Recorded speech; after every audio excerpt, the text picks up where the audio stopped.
Hello,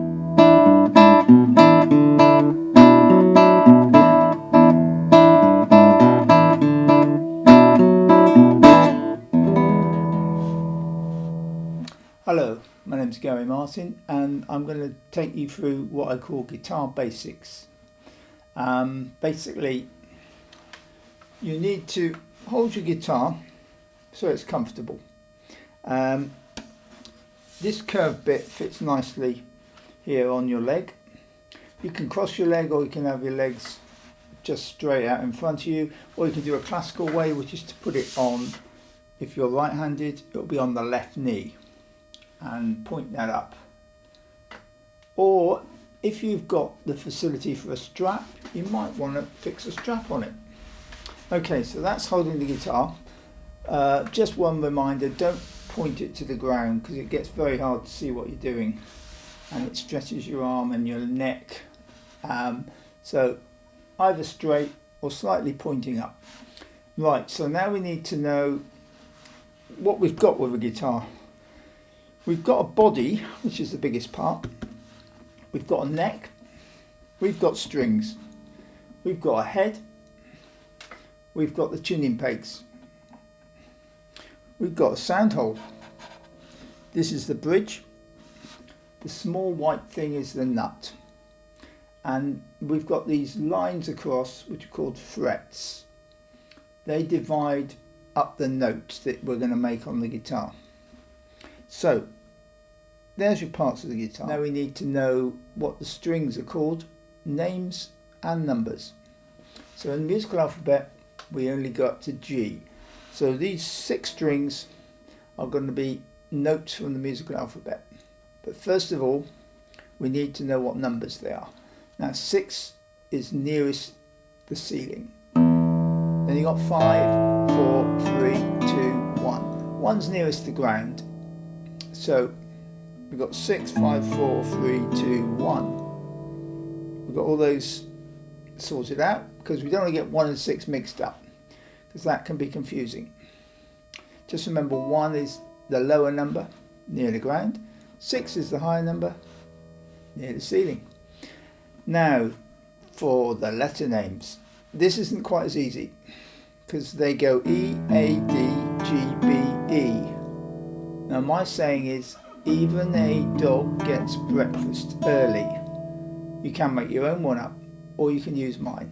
So E, A, D, G, B, E. Got that? So we now know the names of the strings and we know the numbers. What about playing something on the guitar? Because that's what it's all about, really. We're going to make a chord now. A chord is when you strum more than 3 strings, or 3 strings or more on the guitar. So this is a chord. This is G7, by the way. First finger, index, in the first space, next to the nut and next to the first fret. Just behind the fret, in fact. And if you can, make what I call a tunnel. Then you press that down nice and firmly with the thumb at the back. And then I'm going to use this technique where I flick through the strings. Watch this. So I'm just flicking my finger through the strings. I like to keep my thumb on string 6, but you don't have to. Okay, that's G7. Now if you move it up towards the ceiling by 1 string in the same space, it becomes C. Now on C, we strum 3 strings. On G7, we do 4. So there's your first 2 chords. Now believe me, you can make up quite a few songs with 2 chords, and there are a lot of songs with just 2 chords. So once you master these 2, I'm sure you'll be able to play your first song. We're just going to do 4 on C, 4 on G7. Here we go. If you can't do the flicking through, you could always get a pick. So here we go. 1, 2, 3, 4.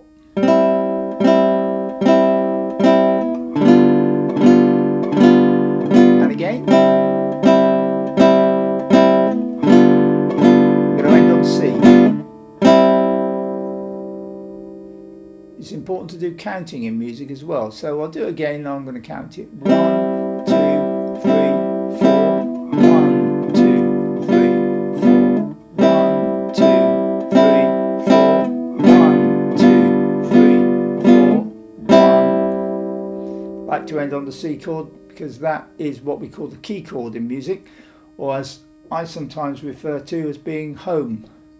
The other chord is like going on a little journey. Then you come back home again. So there you've got your first two chords. You've got your parts of the guitar.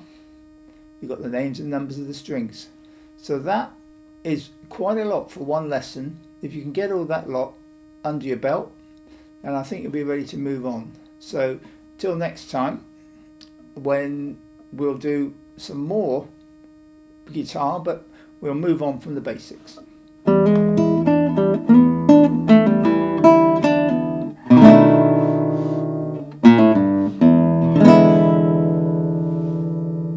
Thank you for watching.